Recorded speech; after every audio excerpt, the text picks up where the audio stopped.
name is Steve Michaels. I came up in 1975 from Kojonup. It was a big step for me because being an Indigenous boy and all that, come from the country, and at that time there was a lot of races around, but I come to a very good club. They've made us feel at home.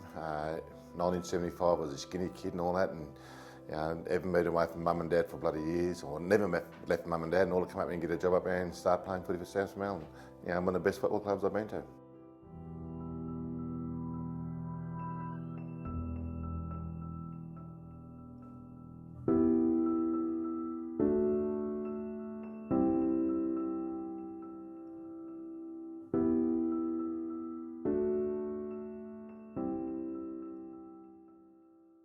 When I played footy in Kojonup, I was 16 years of age and I was playing league football, and I think the ability of, say, playing in with men, that's the world gives opportunity up there, and I never look back. Like I said, I achieved a lot of things in footy and come to a great multicultural footy club where everyone didn't look at you and say because he's Aboriginal kid or Noongar kid or whatever, they said just treated as one unit, and I was very happy with that. I think it's a working man or working person's club. I think it's no matter, like I said, you look at all the nationalities just through this community in Fremantle, and Fremantle's been like a little country town. It's not in the middle of Perth or Bassendean or wherever. Fremantle is united. You worked here around close, you lived around close, you played sport here, and you get support from people around the area.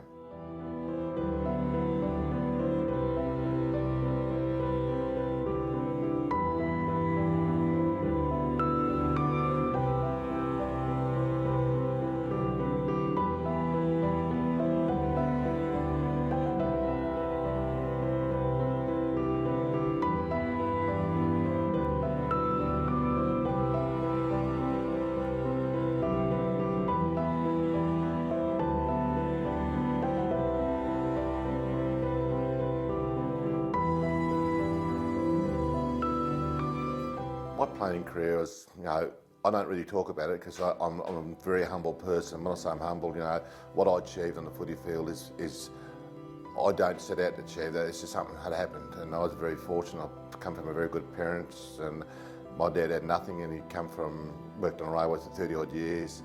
We lived in a 2-bedroom house. He had to go work after work. When I say work after work, when he finished working on the railways, and I had a lot of support from them. And he used to come back every weekend, or every second weekend when he got paid, to come and support us. And the achievements I achieved is, say, right, setting myself targets where, when I say targets, set yourself goals. You don't mean to set goals, but you do in your own way, where you want to do well and you want to make sure the opportunities arise and you treat it properly. And I'm very fortunate. I won 2 Sandover medals, 6 Ferris and Best year, a Tassie medal, All-Australian captain. These things I don't really intend to talk about a lot because I reckon this just happened to me. I was in the right place at the right time, and like I said, this club here is just great.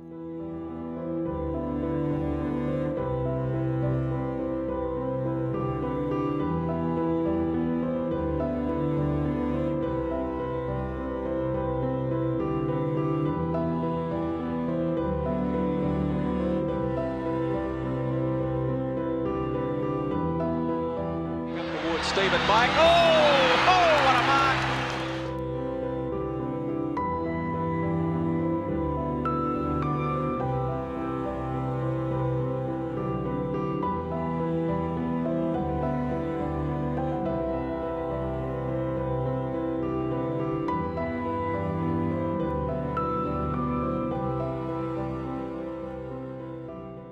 And fit into a very honest working man, working relationship with no matter what nationality you are, it fits them very well. And it's the greatest memory I got is playing with some great players. The Maurice Rioli, unfortunate, rest in peace. He passed away, but we used to call him Mr. Magic, and he was Mr. Magic.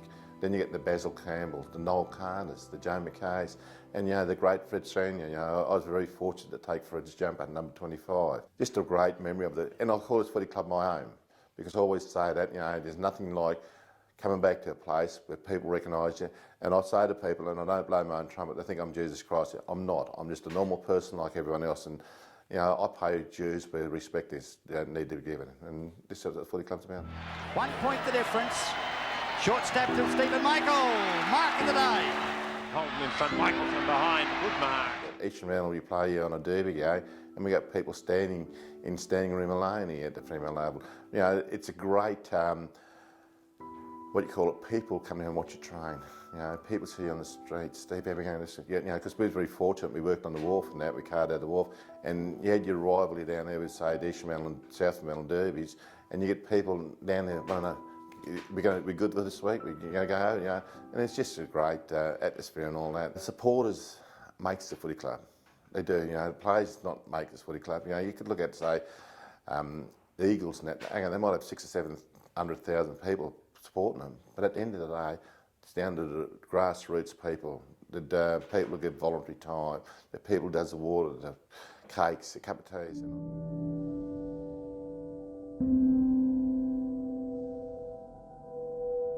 I reckon, you know, it'd be a shame if these clubs do die.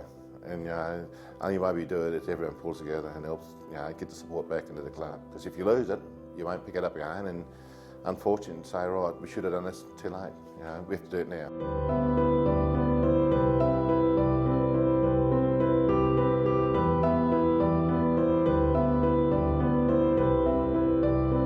Because it's a bloody brilliant footy club.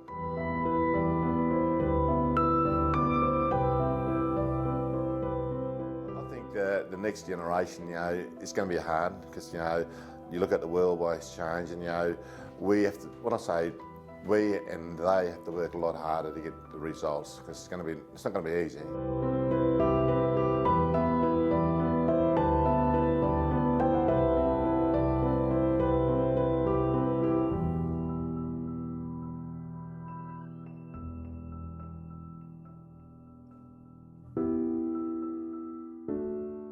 Important to me is playing with a great group of players. You know, it just wasn't the 1980 to 1979, a group of players from 75 right till I retired.